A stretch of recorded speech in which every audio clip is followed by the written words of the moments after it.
Hello everyone, my name is Mukul and I welcome you all to my YouTube channel Grammatical by Mukul। आप सभी लोगों का आज के सेशन में बहुत बहुत स्वागत है। आज जो है वोकैब डे 4 है। इससे पहले मैं 3 वीडियोस और बना चुका हूं। अगर आपने वीडियोस नहीं देखी हैं तो आप उन वीडियोस को भी जाकर देख सकते हैं। और अगर हाँ, इस चैनल पे आप नए हैं तो सबसे पहले इस चैनल को सब्सक्राइब कर लीजिए ताकि मेरी किसी भी वीडियो की नोटिफिकेशन आप तक सबसे पहले पहुंच सके। तो फ्रेंड्स, ये जो हमारी वोकैब की सीरीज है, इसके अंदर हम जो है अच्छे अच्छे शब्द और अच्छे अच्छे वाक्य जो हैं वो जान रहे हैं, क्योंकि एग्जामिनेशन के अंदर अच्छे शब्द और अच्छे वाक्य ही हमारी एक मजबूत नींव रखेंगे जिससे हम सफलता की ओर बढ़ेंगे। तो चलिए ज्यादा देरी ना करते हुए चलते हैं अपने अच्छे वाक्य और अच्छे शब्दों के सफर पर। सो वोकैब डे 4। तो आज का जो वर्ड है, आज का जो पहला वर्ड है वो है डेरोगेटरी। Derogatory, okay. तो डेरोगेटरी से जो है हम कुछ इसके सिमिलर वर्ड्स लेंगे, कुछ अच्छे वर्ड्स लेंगे, कुछ अपोजिट लेंगे और फिर एक उससे सेंटेंस बनाएंगे। जी हां, बिना सेंटेंस बनाए जो हमारा वर्ड है, वोकैब है, वो इनकम्प्लीट है ना। तो हम जो है इससे एक सेंटेंस फ्रेम करके देखेंगे बाद में, ताकि ये जो वर्ड है हमारी मेमोरी में अच्छे से सेट हो जाए। ओके, तो डेरोगेटरी का एक कॉमन मीनिंग है जो सभी को पता होगा, इंसल्टिंग। इंसल्टिंग एक कॉमन वर्ड है, ओके।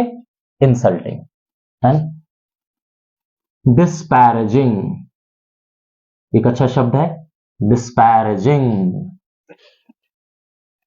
बीलिटलिंग, बीलिटलिंग ये भी एक अच्छा वर्ड है। जैसे आपने सुना होगा किसी को बीलिटल करना है ना, छोटा दिखाना, बीलिटलिंग। डिमीनिंग, डिमीन कर देना, नीचा दिखाना, डिमीनिंग। देन एस्पर्जिंग,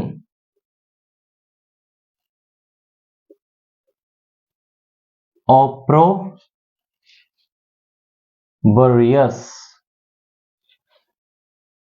देन अगेन एक अच्छा वर्ड है calumnious, calumnious and contumelious, contumelious, okay। so insulting, disparaging, belittling, demeaning, aspersing, opprobrious, calumnious और contumelious, ये कुछ अच्छे वर्ड हैं जो वोकैब्स में कॉम्पिटिटिव एग्जाम्स में खूब पूछे जाते हैं। न्यूज़पेपर के अंदर भी ये खूब आते हैं। इसमें से आप देख लीजिए, जो भी वर्ड आपको नया लगे और आपको ऐसा लगे कि हाँ आपको वो पता होना चाहिए, तो आप उसे जो है नोट कर सकते हैं। जैसे डिस्पैरेजिंग है ना, कैल्यूमिनस है, ऑप्रोबरियस है, ये कुछ वर्ड्स हैं, ये जो नए वर्ड्स हैं, ये ऑफन जो है एग्जामिनेशन में पूछे जाते हैं, ओके। इन सभी का मीनिंग है एक तरीके से जो है एक इंसल्टिंग टोन में बात करना, अपमान करना, अपमानित करना, है ना। इंसल्टिंग टोन में बात करना, डिमीन करना, ओके। एंड अपोजिट वर्ड इसके कुछ देखेंगे। तो ये इंसल्टिंग हुआ तो अपोजिट क्या होगा? रिस्पेक्टफुल, जेंटल और इन अ स्वीट टोन। तो ये कुछ अपोजिट वर्ड्स हैं। और अब हम एक इससे सेंटेंस फ्रेम करेंगे। जब तक हम सेंटेंस फ्रेम नहीं करेंगे तब तक हमारा जो शब्द है वो अधूरा है। सेंटेंस क्या बनाएंगे इससे? लिखेंगे Ramesh got the sack. Got the sack को अंडरलाइन करेंगे। Ramesh got the sac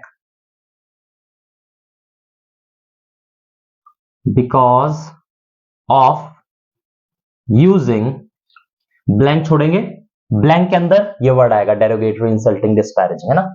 Ramesh got the sack because of using derogatory words for his boss, for his boss. देखिए जो गॉट द सैक है ये इडियम्स एंड फ्रेजेस के अंदर आता है। Got the sack, got the sack का क्या मतलब है कि भाई बर्खास्त हो जाना, एक्सपेल्ड, है ना, बर्खास्त हो जाना, कि नौकरी से निकाल दिए जाना। तो जो रमेश है उसको नौकरी से निकाल दिया गया, क्यों? क्योंकि वो यूज करता था डेरोगेटरी वर्ड्स अपने बॉस के लिए। यूजुअली ये देखते हैं हम, जो कॉर्पोरेट्स में एम्प्लॉय जो होते हैं वो अपने बॉस से इतने ज्यादा फ्रस्ट्रेटेड होते हैं कि उनके पीठ पीछे खूब बुराई करते हैं भर भर के, और जब उनकी किस्मत खराब होती है तो बॉस को बात पता लग जाती है ना, तो बॉस जो है उन्हें फायर कर देता है। तो ये हमारा पहला वर्ड हुआ डेरोगेटरी, है ना। हमने डेरोगेटरी वर्ड लिया, उससे कुछ हमने सिनोनिम्स देखे, उसके सिमिलर्स देखे, उसके थोड़े अपोजिट देखे, एंड देन फिर उससे सेंटेंस बनाया। ओके, चलते हैं अपने नेक्स्ट वर्ड की तरफ, वर्ड नंबर 2।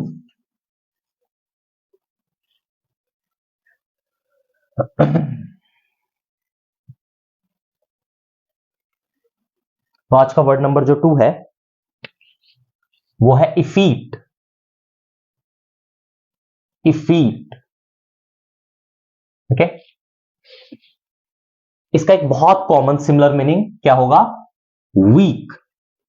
बच्चा भी जानता है वीक, वीक का क्या मतलब होता है? कमजोर। तो इसे बच्चा भी जानता है, तो ये एग्जामिनेशन में नहीं आएगा। एग्जामिनेशन में क्या आएगा? फीबल। इसका भी मतलब है कमजोर। एनेमिक। फ्रेजाइल। फ्रेजाइल एक बहुत ही प्यारा वर्ड है, बहुत ज्यादा यूज होता है न्यूज़पेपर में, एग्जामिनेशन में, कॉमन लैंग्वेज में, स्पोकन में भी बहुत ज्यादा यूज होता है। फ्रेजाइल, फ्रेजाइल यानी कि नाजुक ना। Weak, feeble, anaemic, fragile. Decrepit. Decrepit. Haggard. Haggard. Haggard भी अच्छा वर्ड है। Then bulimic. इम्प्यू इम्प्यूजिएंट। इम्प्यूजिएंट स्पेलिंग करेक्ट करेंगे इसकी, impuissant. Impuissant. Weak, feeble, anaemic, fragile, decrepit, haggard, bulimic, impuissant, वाइजेंड।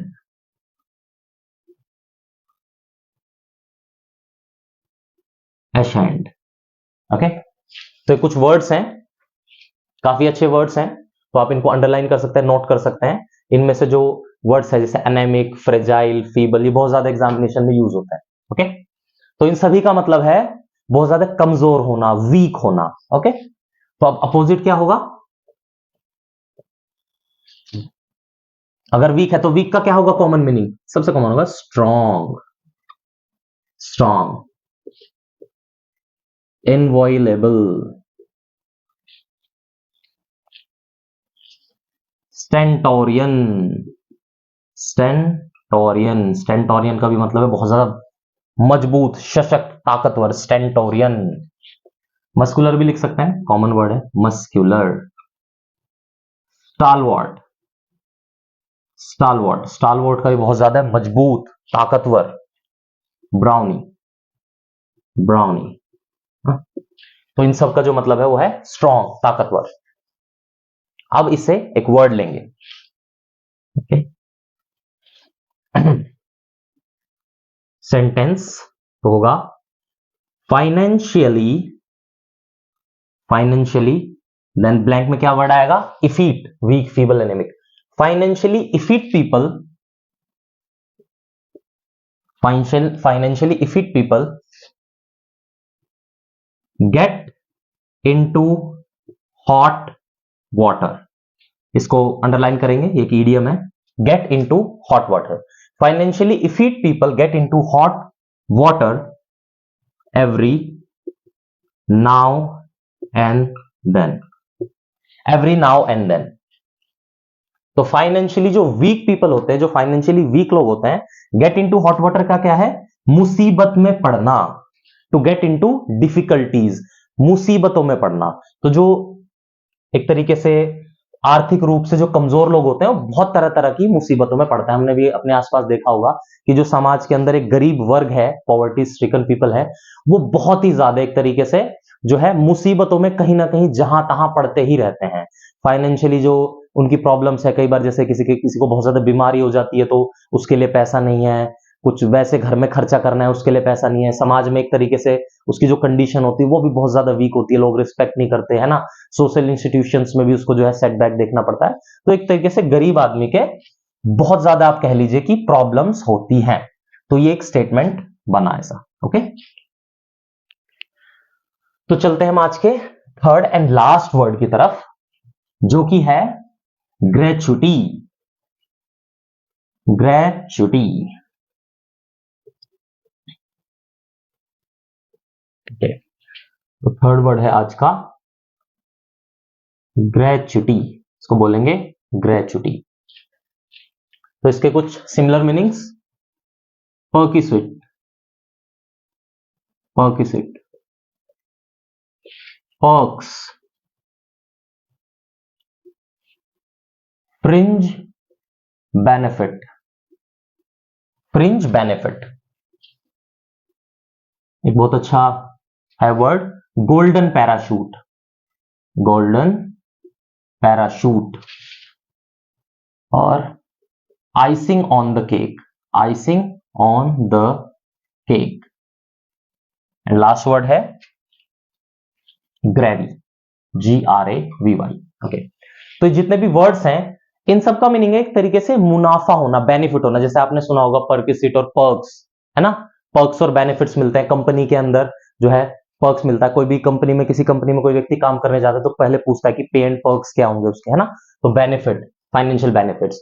तो फ्रिंज बेनिफिट, गोल्डन पैराशूट, ये भी बहुत अच्छा वर्ड है, बहुत ज्यादा यूज होता है commonly.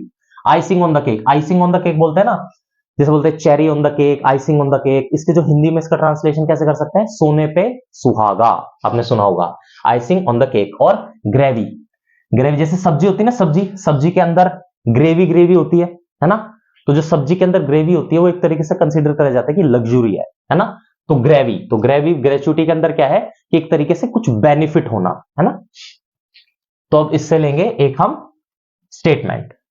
Okay, the MNC is giving, blank छोड़ेंगे, ब्लैंक में वर्ड आएगा gratuity, perquisite, perks.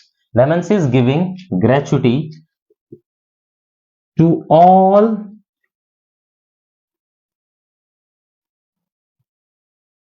The workers, लिखेंगे टू ऑल इट्स वर्कर्स, अपने सभी जो है काम करने वालों को। The MNC is giving gratuity to all its workers with, ऐसी ग्रेचुटी थोड़ी देगी अपने सारे लोगों को, कोई कंपनी ऐसी थोड़ी बोनस दे देगी। एक इसका जो है बोनस भी लिख सकते हैं इसमें, ऐसी थोड़ी वो कुछ बोनस या एक्स्ट्रा बेनिफिट दे देगी। कब देगी, जब वर्कर्स जो होंगे बहुत ज्यादा एक एफिशिएंसी के काम करेंगे। तो the MNC is giving gratuity to all its workers with high efficiency. Okay, high efficiency.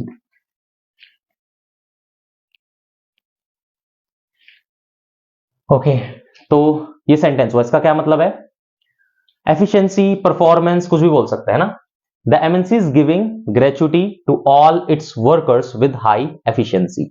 इसका क्या मतलब है कि जो MNC कंपनी है वो कब ज्यादा बोनस या पर्क्स, बेनिफिट्स देती है, जब बहुत ज्यादा एफिशिएंट हो कोई, है ना, कोई प्रॉफिट जनरेट कर रहा हो, उसकी परफॉर्मेंस बहुत अच्छी हो, गधा मजदूरी वो कर रहा हो, तब जाके जो कॉर्पोरेट्स और MNCs होती है बेनिफिट देते हैं, नहीं तो कोई कुछ नहीं देता, है ना। तो ये बात हमें जाननी चाहिए। MNC के अंदर आप में से किसी ने अगर MNC में काम किया होगा या आपके जानने वालों ने किसी ने काम किया होगा तो उनको पता होगा कि एक एक रुपया होता है, उस बेनिफिट जो उसका लगता है आपकी सैलरी से ऊपर, वो एक एक रुपया कंपनी की जेब से जब निकलेगा जब आप घंटों मेहनत करेंगे, है ना। तो ये हुआ सेंटेंस। तो आज के लिए इतने ही वर्ड्स थे। तो सबसे पहला वर्ड था derogatory, then effete, then gratuity. I hope आपको वीडियो ठीक लगी होगी, आपको समझ में आया होगा। और अगर आप किसी कॉम्पिटिटिव एग्जाम की तैयारी कर रहे हैं, चाहे वो UPSC है, SSC है, CDS, NDA, कोई भी गवर्नमेंट एग्जाम है जिसके अंदर इंग्लिश ग्रामर पूछी जाती है, तो आपके लिए वीडियोस बहुत ही ज्यादा इंपॉर्टेंट है, क्योंकि वोकैबुलरी की बहुत ही ज्यादा इंपॉर्टेंस है ग्रामर के अंदर। Without vocabulary you can not stand in the examination. Okay, तो आप इन वीडियो से बेनिफिट उठा सकते हैं। अगर आपको ये वीडियो अच्छी लगी तो लाइक कर दीजिए, शेयर कर दीजिए अपने फ्रेंड्स के साथ में, ताकि वो भी बेनिफिट उठा सके। और अगर आपको कोई क्वेश्चन है, डाउट है, तो इसे कमेंट सेक्शन में पूछ सकते हैं आप। तो मैं आपको आगे भी ऐसी वीडियोस के साथ मिलता रहूंगा। तब तक के लिए टेक केयर, बाय बाय।